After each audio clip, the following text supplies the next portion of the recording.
Personal log, entry 864.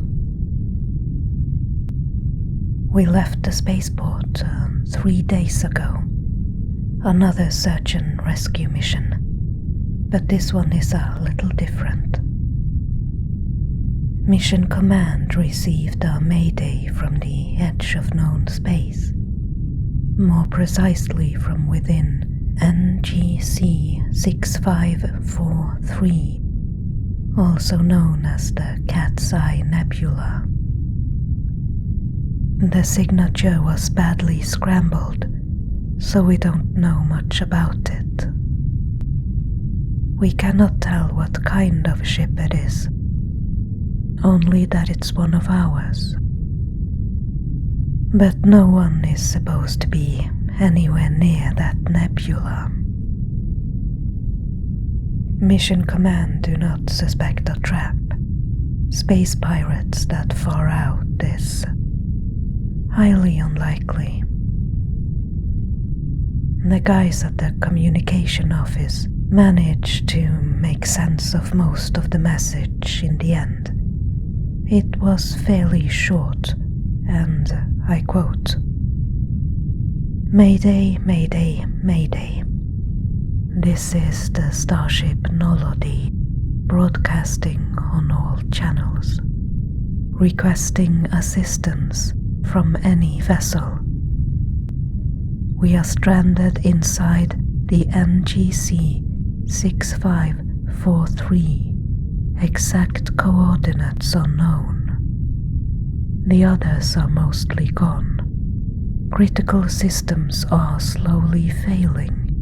Life support is at 47%, power reserves at 32%. Navigation systems are unresponsive. Emergency beacons have been deployed, but does not seem to broadcast. All attempts to exit the nebula has failed. We'll hold out as long as possible." End quote. I feel somewhat uneasy, like there's something off about this. It's a bit silly to feel that way, and I haven't told the crew. There was never any doubt that we would try to help, but my gut tells me we shouldn't go. There's no information about what happened to the Nolody, why they are unable to leave the nebula. Might be a simple malfunction, might be something else, something they encountered out there. More information would have been welcome. The vast distance is another concern. It's the furthest away from any inhabited system any of us have ever been. We'll be completely alone out there. In a way, we are going to the edge of known space. People have traveled further, of course, dipping in and out of unknown space. But no expensive mapping has taken place further out than the Cat's Eye Nebula. And the nebula itself has not been explored at all, other than by long-range scans. It will take us months just to get there. There's still a small chance of finding survivors. It will be a taxing mission though, but I've got an experienced crew. We've been through a lot together. And it's just one ship. Some rich explorer probably, privately funded and out of their debt. Some people have more money than wits. The crew manifest is as usual. Trey and Jesper are piloting. Engineering is covered by Abram and Bentlex. Dr. Kalen is aboard, preparing for the worst as per usual. Hayel is in charge of the kitchen and food supply with her little band of androids. They are my family, my friends, my responsibility. And then there's Ailani Kairis. She's a scientist and an excellent stellar cartographer, or so I'm told. She's worked in astrometrics on big exploration vessels before. Since we're going so far out, it makes sense to document and map as much as we can. That's Ailani's job. I'm glad to have her aboard. She's fitting in well so far. So, our crew complement of 8 this time, including myself. This is the 5th independent rescue mission I captain, after old Ryder retired. Still feels strange sometimes to be in charge. Maybe I should take on a few more crew. Would be nice to have a first mate. Someone to share the responsibility of leadership with. Next time, perhaps. I cannot shake that strange feeling of uneasiness. It is difficult to sleep.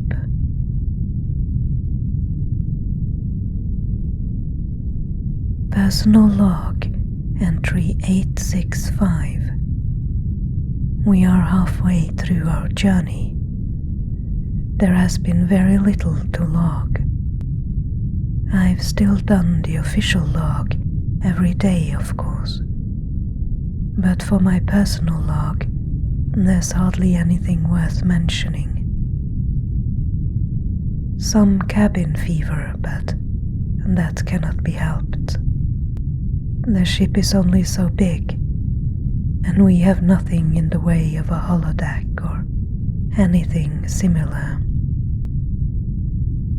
Abram has been more irritable than usual, snapping at people a few times and keeping to himself. The others are hanging in there. There was a small incident with a leak in the backup plasma conductors that set us back a day or two. But all in all, that was a minor inconvenience. I've tried to switch up their daily routines a little and give the crew as much freedom to shape their own days as I can. Means I don't always know where they are or what they're doing, but that's okay. I've never been one to micromanage. We still dine together most nights. We had dinner in the biodome last night. That's the closest we get to being outside. It's amazing how surrounding yourself with plants can make you feel better. This part of our rescue mission is mostly drudgery, and little things like dinner in the biodome or board game nights now and then is the best we can do for morale. As much as I love my job, I cannot deny that we were not made to live in spaceships. It gets taxing on long journeys, never seeing the sky. Things will pick up when we get close enough to our destination to get more accurate readings and more to do. And the return trip is always easier. The whole atmosphere aboard lifts when we know we're past the halfway point and on the way home. And by that point, we'll either have survivors on board, or lots of data to analyze, or both. Plenty to do either way. I still don't sleep well. I dream a lot, but when I wake I cannot remember anything. Just that I dreamed, and the feeling from the dream lingers for a bit, but nothing substantial. It feels like I was in the middle of something important, right before I woke up. A whole other life, and then I get thrown back into this one, and it's all gone. Maybe I should ask Dr. Caleb for some sleeping drug. Dreamless nights would be nice right now.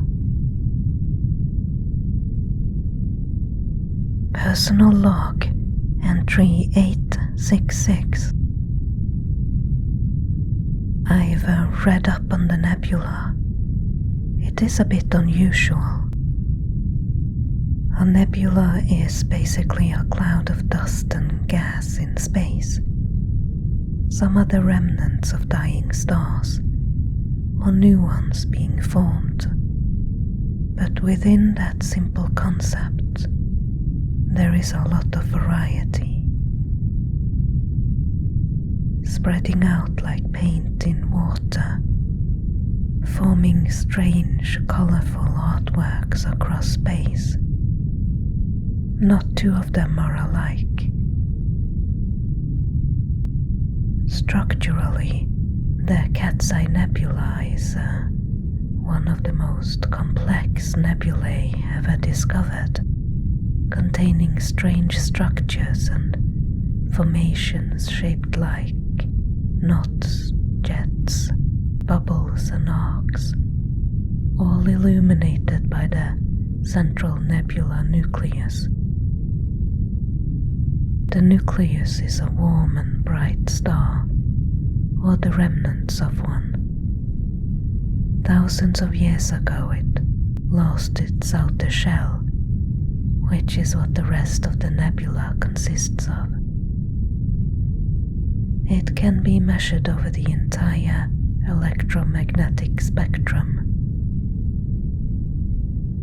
It is theorized that the knobbly structure of the nebula might be caused by star matter flung out from a central double star. But there is no evidence that the remaining nucleus ever had a twin.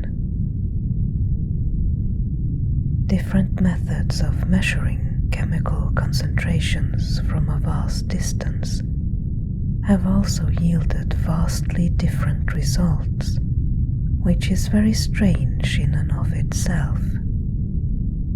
And since we cannot seem to trust our own scans of the nebula, that puts into question all our knowledge of it. We don't really know what's out there.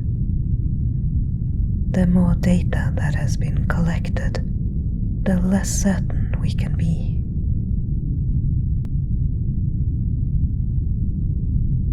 Life, death, and rebirth on a cosmic scale.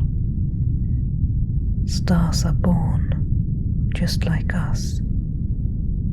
They burn for a while, and then they go out, often in a spectacular way, perhaps not like us. They start out as absolutely massive stars containing just basic elements, and they live and die in the span of just a few million years. They are reborn time and time again, and each cycle their lifespan expands and the number of elements in the new stars increase, there's more and more complexity. Eventually, they come to contain carbon, hydrogen, nitrogen, oxygen, phosphorus, and sulfurate, the key ingredients of life. And it all has to be made inside stars. When planets form around them and these elements are present, life tends to arise. But were they not alive already, these nebulae, using their own star material to recreate themselves again and again? They die so they can be reborn. A different version of themselves already exist in the dust of their own bodies. I cannot help but draw a parallel between the biggest things we know of and the smallest, tiniest pieces, atoms, protons, and how electrons circle atoms like planets around a star.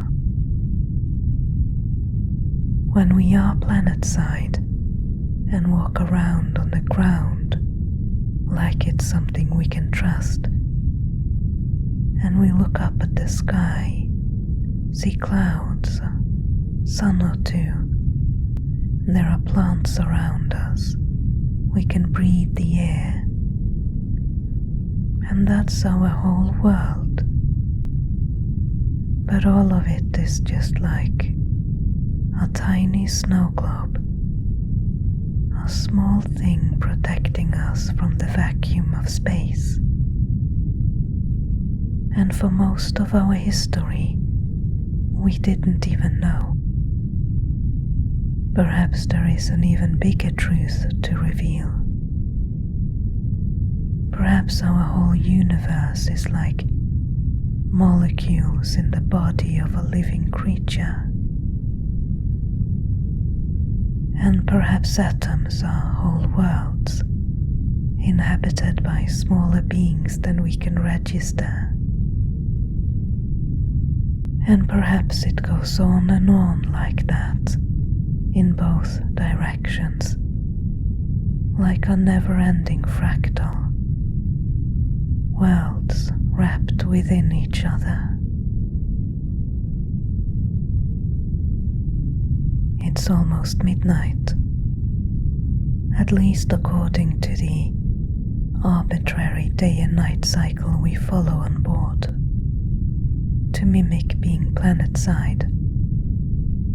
And yet, sleep eludes me. And this kind of ramble is what apparently happens when I ask the good doctor to quiet my mind. Seems it's chaotic dreams or no sleep at all. I will use no more chemical sleep aids from now on.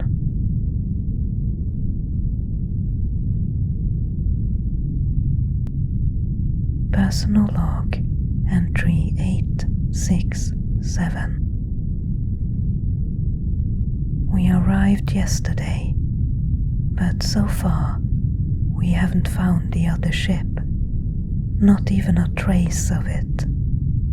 But space is big, even when you're limited to a nebula. Trey suggested some sort of triangulation, so we're trying that. We might be here a while. Up close, you don't notice it. The nebula, I mean. You know it's there, but you can't see it. The ship registers larger concentrations of gas and particles than usual, that's all. It's like a bit of mist or fog. You can only really see it from a distance. Feels good to have arrived. The wait is over. Now we can get to work. It is strange how seldom I meet the others when I wander the ship. Half the time they're not at their stations, but the work is getting done, so I suppose it's fine. The light grey and soft green of the hallways are supposed to be calming. I helped Ryder pick it out many years ago when the ship was new. And every room is a little different design-wise, to give our environment some variation. Eidolon, a ship designed for prolonged deep space travel. The ship I spent so much of my life on. It hit me the other day that I've worked on this ship for more than half my life now. I'm more closely connected to it than to any other place. I don't know if that thought should be comforting or disconcerting. I did meet Alani in a hallway yesterday. It's the first time I've run into anyone randomly in quite a while. We chit-chatted for a few minutes. She asked why I picked the name Eidolon for my ship, and I told her it was the previous captain who'd picked it. He never did say why. He just claimed that it was a good fit. I looked it up once. In ancient myth, Eidolon is a sort of spirit image of a person, living or dead, a shade or phantom, a look-alike, something that seems like the real thing, but it isn't. I have no idea why Ryder would think that a good fit. Perhaps this ship reminded him of another one.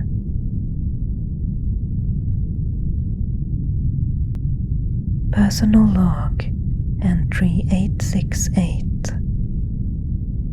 We have completed several scans of the entire nebula, but with no results.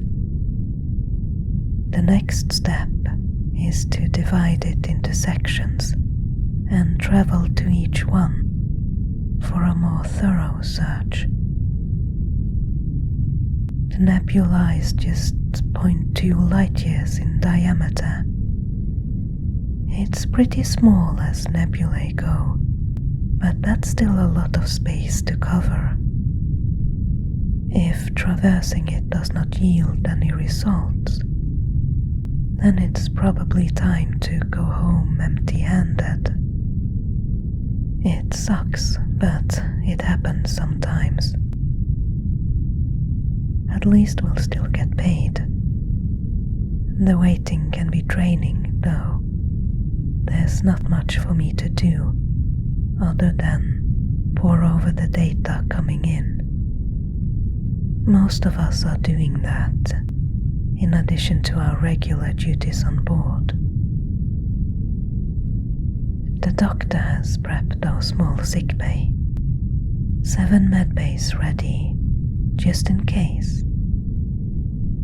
I prepped the drones myself, and the rest of the crew is doing whatever maintenance we can, so we can focus on the other ship when we find it. If we find it. All we can do is wait and keep looking. For the last week or so, my days have been very monotonous. Sometimes I have to check the closest screen just to remember what day it is. I'm feeling sluggish. I've gone back to short bouts of sleep throughout the night, with interrupted dreams I can never remember. I take naps during the day as well. I'm tired since I don't sleep well at night. So my days and nights blend together in a mush, and through the windows is the eternal night of space. In an attempt to counter this rot, I've returned to an old, comforting habit: a cup of tea and a bit of drawing each night. I haven't drawn in years, but now I suddenly wanted to. And since we're in the cat's eye Nebula, I decided to draw a cat. It started as a bit of doodling on my pad, but now I've replicated some paper and a few soft drawing pencils and started from scratch. I work on the eyes or the fur for half an hour each night. My old drawing skills are slowly coming back to me. My hands seem to remember, and the creature is coming to life, little by little. I look forward to that half hour every day now.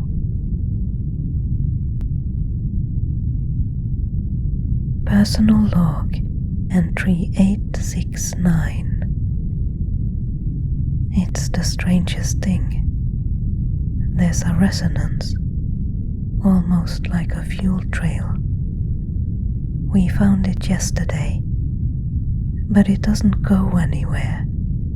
It doesn't come from anywhere either.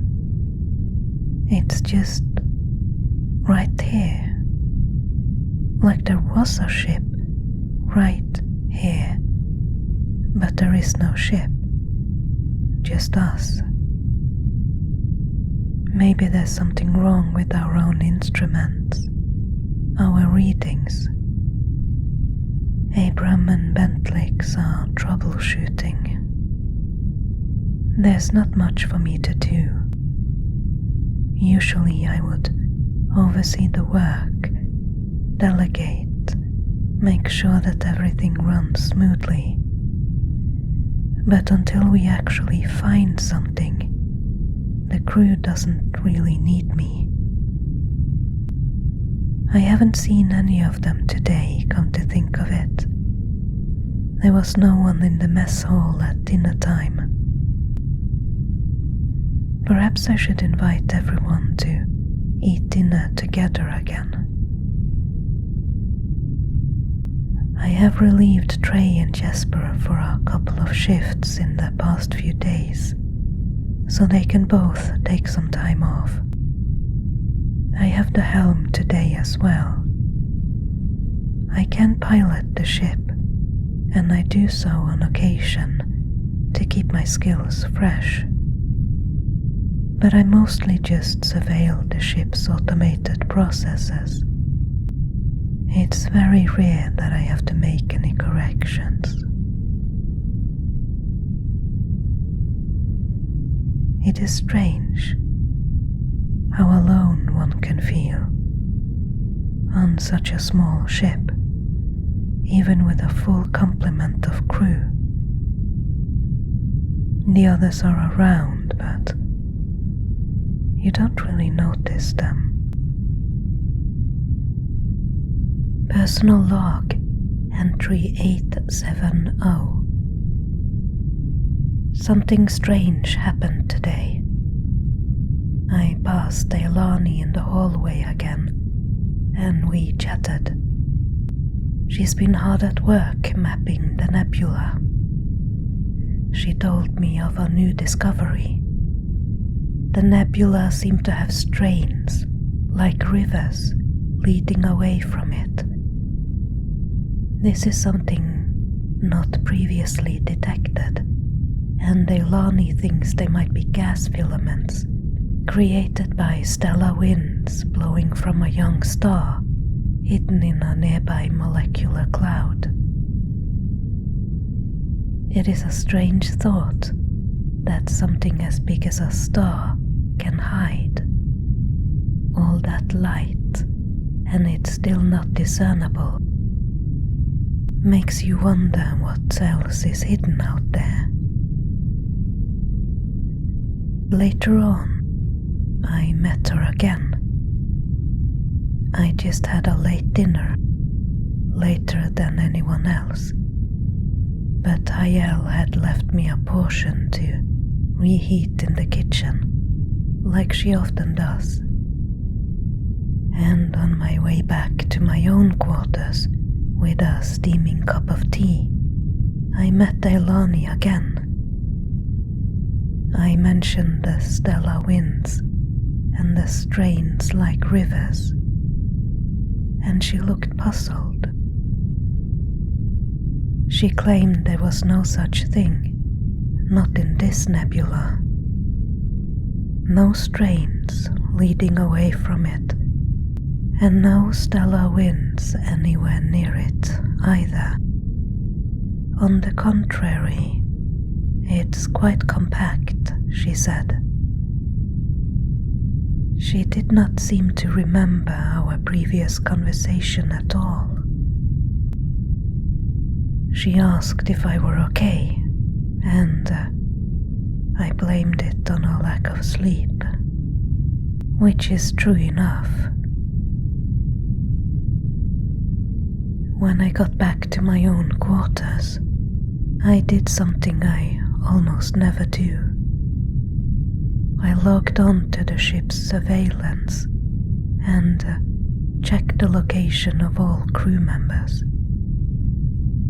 It was very late, so most of them were in their quarters, but Hayel and Bentlix seemed to be in the kitchen. They must have arrived there right after I left, maybe for a nightcap. And there were two Ailanis. One Ailani was in her quarters, and the other one were walking through a hallway close to engineering. I cannot explain this. I would usually put it down to some sort of technical malfunction. Perhaps the software needs an update, but I cannot explain my own experience. Not well, at least. Did I really meet two different Delanis today? The feeling of unease I had when we first set out has returned in full now. I suppose she might have been mistaken, severely mistaken about the nebula, and when she discovered her mistake, she was too embarrassed to admit it. Or perhaps I misunderstood her in the first place. I don't want to think about it anymore. Ruminating resolves nothing. I will drink my tea before it goes completely cold and paint for a little bit. Painting always calms me down, and the landscape is developing nicely. It's exactly what I wanted. A lush forest to remind me that there are other places than the ship and this nebula. Pine trees heavy with rain, a few birds in the sky, and rivers like strains leading out of it. For a moment, when I entered my quarters, I expected it to be a drawing of a cat, not a painting of a forested landscape. It was a very odd feeling. Must have been something I dreamt.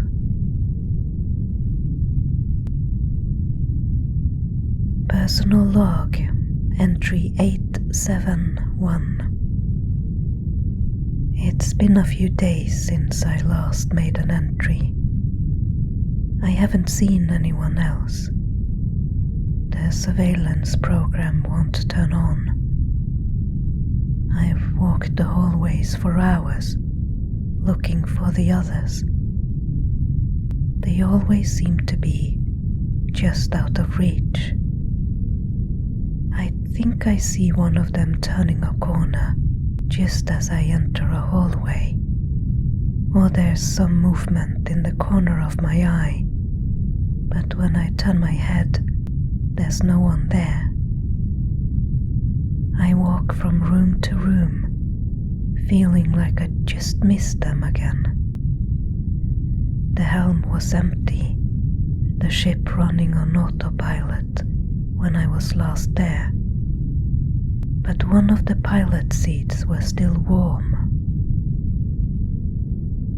In the kitchen I found somebody's cup of coffee, still steaming hot. I called for a general assembly over the speakers earlier, but nobody showed up. What is going on? Where are they? This all feels like a bad dream. Am I dreaming? I can hardly tell anymore.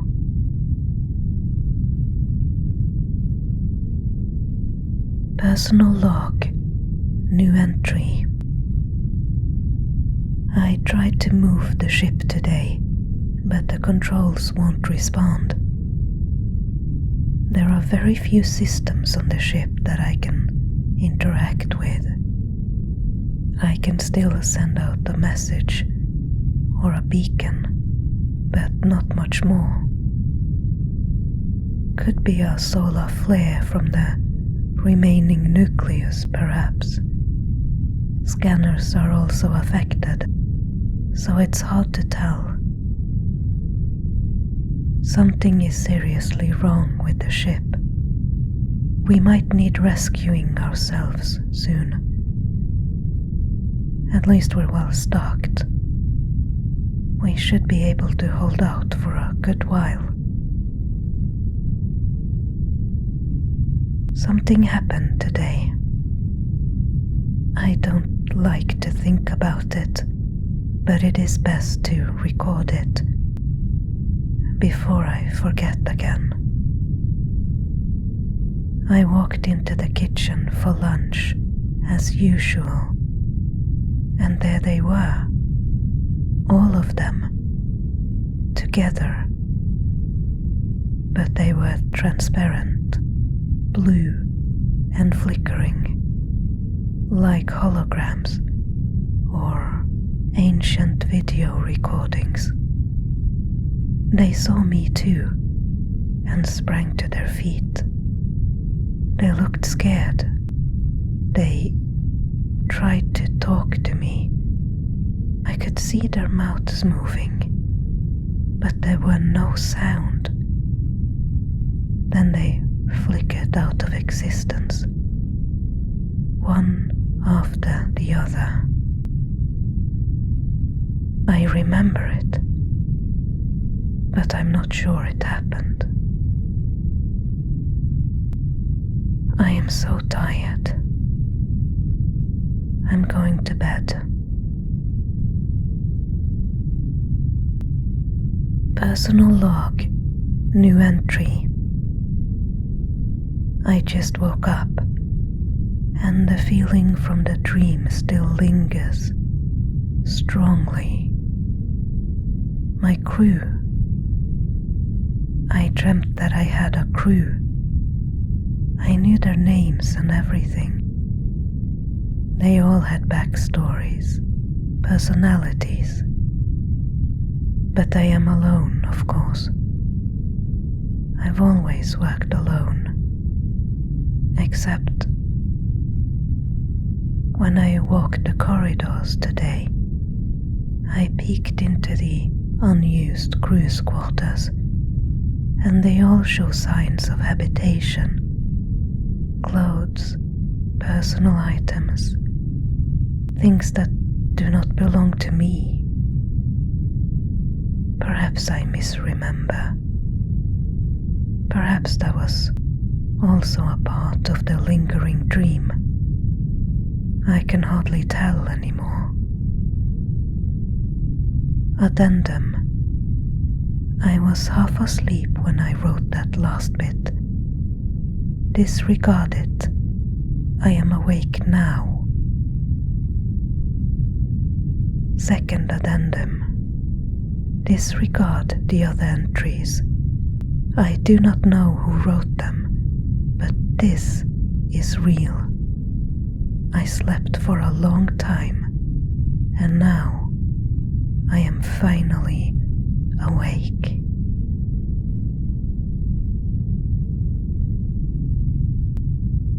Mayday, Mayday, Mayday.